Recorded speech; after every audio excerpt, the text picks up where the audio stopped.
Պարոն նախագահ հանուն ինչի քվեարկեցիք եք։ Հանուն Հայաստանի, էլ ինչ։ Ինչպիսի Հայաստանի։ Ինչ արժեքներ լինել։ Ազգային, ինքնություն, պաշտպանված, անվտանգ, բարեկեցիկ, Պարոն նախագահ, ընդդիմության շանսերը ինչպես եք գնահատում։ բարձր եմ գնահատում։ Պարոն Քոչարյան, իսկ անգամ ձեր ինչ կարողանաք ստանալ, որն է լինելու ձեր քայլերը, շատ են քննադատում ձեզ, որ դուք գնացիք խորհրդարան եւ աշխատեցիք բնականon, մինչդեռ մարդիկ սպասում էին գուցե այլ քայլեր, ավելի ռադիկալ։ Այս անգամ ինչպես եք տրամադրված։ Կան հետընտրական պլան B։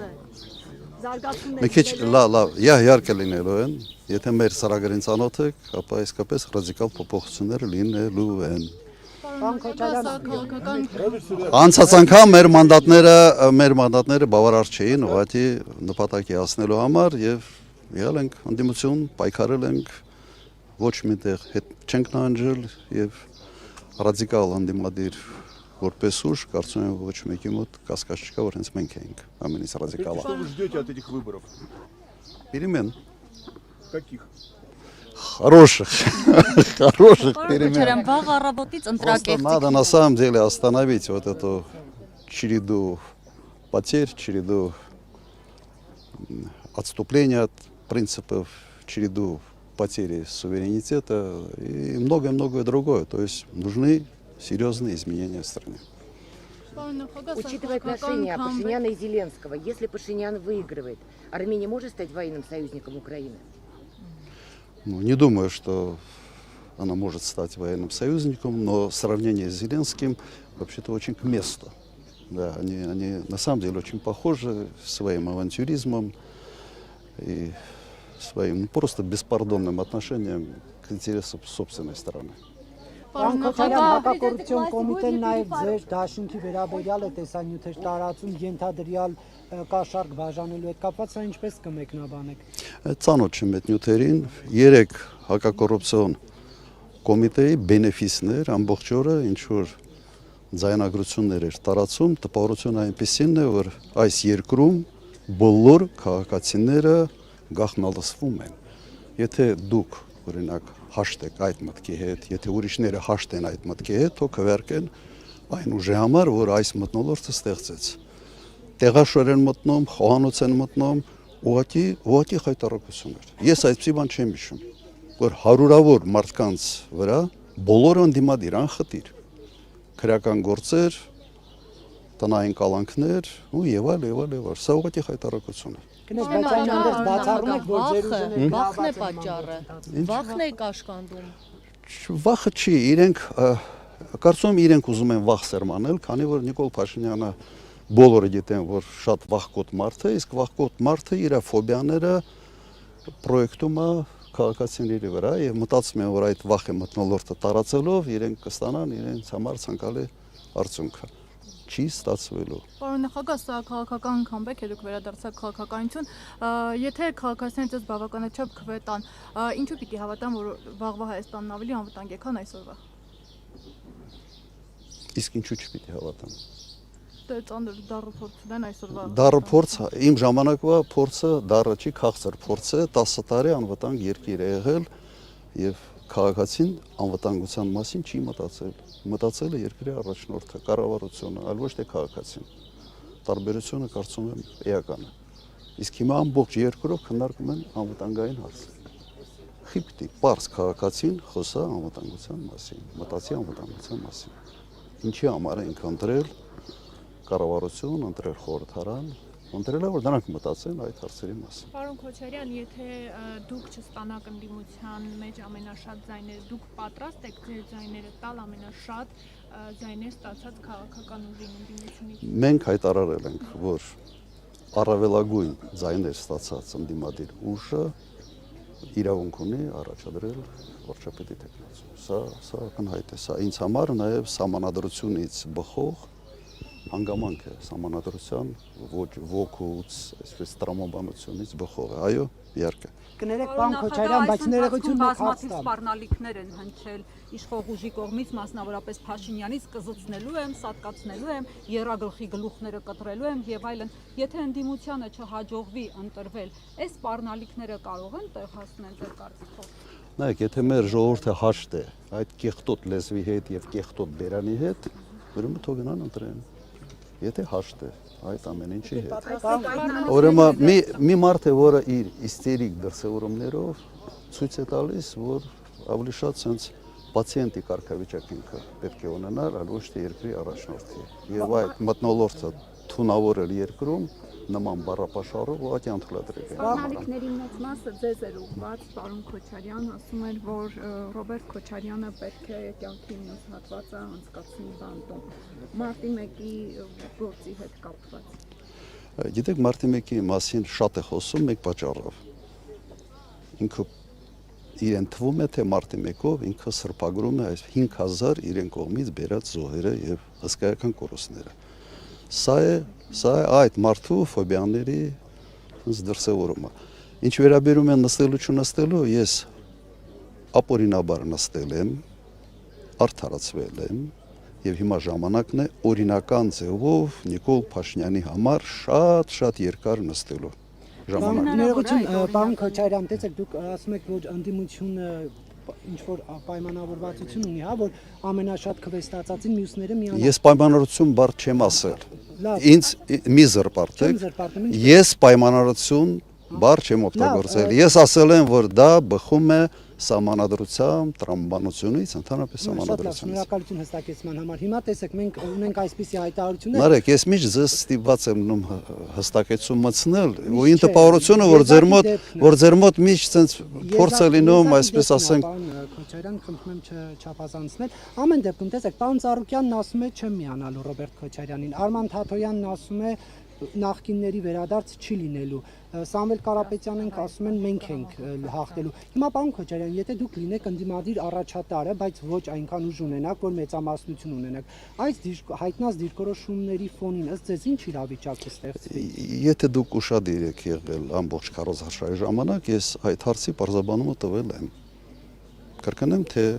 փորձում եք հիշել։ Կրկնեք։ Նայեք, իշխանությունը ինչ էր անում այս ամբողջ ընթացքում։ Իշխանության թեզը հետևյալն էր։ Եռագլուխ այս նույն մարդիկ են, բոլորը մասնակցում են ընտրություններին Քոչարյանի համար։ Սենց փորձում էլ հին ու նորի սև ու սպիտակի այսպես գաղափարը հետ բերել դաշտ։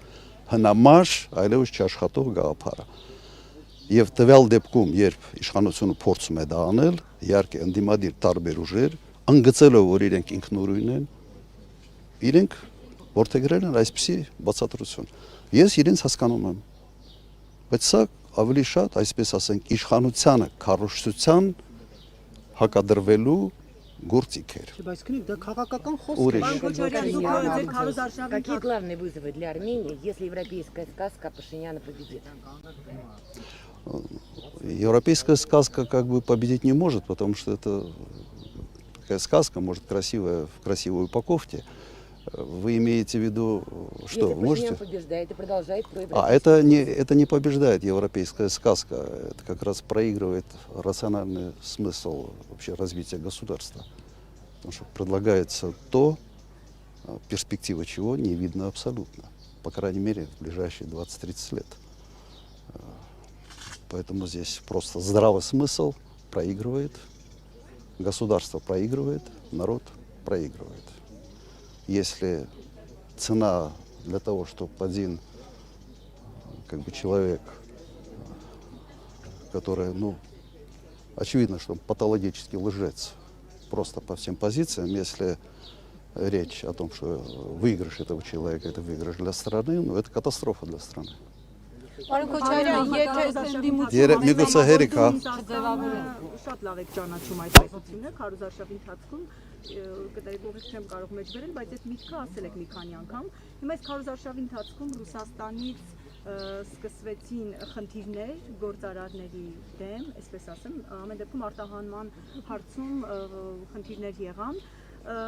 Օրինակ դուք, որ ասում եք ճանաչում եք Նիկոլ Փաշինյանի վստահության քվեստանալուց հետո, որ իշխանություն դառնա, դուք ինչ եք կանխատեսում, Ռուսաստանի հետ հարաբերությունները կսրվեն, թե հակառակը Փաշինյանը Չի դառնալու։ Նիկոլ Փաշինյանը վստահության քվե չի ստանալու առաջինը։ Այս գիտեմ, որ ինքը փորձում է ասել, որ սա տեխնիկական հարցեր են, սա այս կարգի հարցերը միշտ լինում են, հա, Սա տեխնիկական հարցեր չեն։ Նաև, եթե չեմ սխալվում, մի թեզ են, այս վերջի մի քանի օր առաջ մաղում, թեզը հետևյալն է, որ չկա ընթացակարգ ԵՏՄ-ից հեռացնելու։ Չէ, այդպես է ասում, որ այստեղ կոնսենսուս է պետք եւ այլ։ Իսկ կա ընթացակարգ հապկում սառեցնելու անդամակցությունը։ Չկա ընթացակարգ։ Բայց ինքը համարեց, որ ինքը կարող է սառեցնել։ Արել է։ Հիմա պատկերացրեք հետևյալը։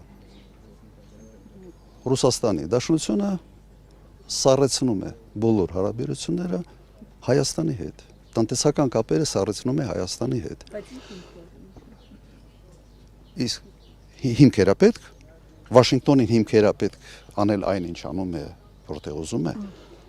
Հիմքերը, այսպես ասենք, մեծ պետությունները հիմքերը միշտ ստեղծում են եւ հիմքերը իրենք շատ պակսասել են, որ պատրաստ չեն ֆինանսավորել Հայաստանի, ասես, ճամփորդությունը դեպի Եվրոմիություն, քանի որ Եվրոմիության հետ Ռուսաստանը այսօր ճշնամացած վիճակում է։ Հետևաբար, եթե Ռուսաստանը միակողմանի, այսպես ասենք, տնտեսական կապերը սառեցնում է Հայաստանի հետ, դա համարժեք է ամբողջությամբ ԵՏՄ-ի հետ սառեցմանը։ 98% Հայաստանի կապերի տնտեսական Ռուսաստանի հետ է, այլ ոչ թե ԵՏՄ-ի այլ անդամ պետությունների հետ։ Ուրեմն դե ֆակտո դու հայտնում ես լրիվությամբ նույն վիճակում, ավելի վատ վիճակում նույնիսկ, քան եթե ինքդ sense հոժար կամքով դուրս գայի։ Պարոն նախագահ, ներեցեք, Մի րոպե, բայց ինձ հասկացեք։ Հեքիաթներ մի պատմեք։ Հեքիաթները դա ոչ մեկը չի ֆինանսավորելու, ինչ որ 50 միլիոն խոստացել են այս նախընտրական խոստում է։ 2 օր առաջ Հունգարիան մի որոշում կայացրեց, օրինակ, միգրանտների մասին։ Հայաստանի եւ Վրաստանի վերաբերյալ, կոնկրետ Հայաստանի վերաբերյալ լուրջ սահմանափակումներ մտցրեցին։ Եվրոմիության անդամ պետություն։ Եվ ամեն մի պետություն իր շուկան այնպես է պաշտպանելու, որ դժվար է պատկերացնել։ Հեքիաթներ են հերթական անգամ մեր ժողովրդին խաբելու։ Պարոն նախագահ, եթե Փաշինյանը պարտվի այնուամենայնիվ հեշտ կթողնի իշխանությունը եւ կգնա, ինչպես ինքն է ասում, եթե ժողովուրդը որոշի, ես կհեռանամ, թե տարբեր սցենարներ։ Եթե չգնա, շատ վատ ավարտելու ենք, շատ վատ։ Ինչ իմաստ։ Ամեն մեկը իր ֆանտազիա, ուրեմն բանտ նստացնել, պատերով տալ, դա սպառնալիք չի։ Հիմա վատ ավարտելը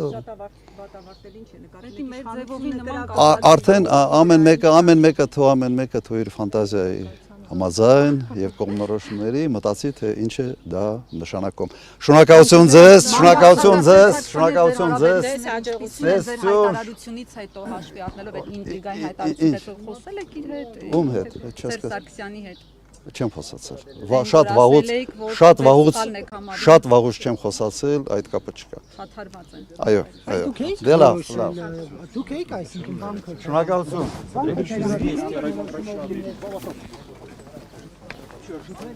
Мы поздно немного приехали. Поздно приехали. Да. Скажите, пожалуйста, вот те аресты, обыски, ожидали вообще, что будут такие репрессии?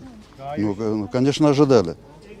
Конечно, ожидали, потому что они подключили просто весь репрессивный механизм. И вчера я сказал об этом, был бенефис антикоррупционного комитета. Там каждые полчаса они дают какую-то информационную составляющую, связанную там с какой-то ерундой. Весь смысл просто изолировать наших активистов, оппозиционных активистов и дезорганизовать работу штабов. Другого объяснения здесь нет. Сейчас это происходит? Вот, сейчас, да, это происходит. Утром тоже людей там изолировали. Но я понимаю, что там через 48 часов отпустят. Но эти 48 часов эти люди должны были активно работать с населением. Вот, собственно, и все. Это конвульсии. Конвульсии просто психически неуравновешенного, истеричного человека.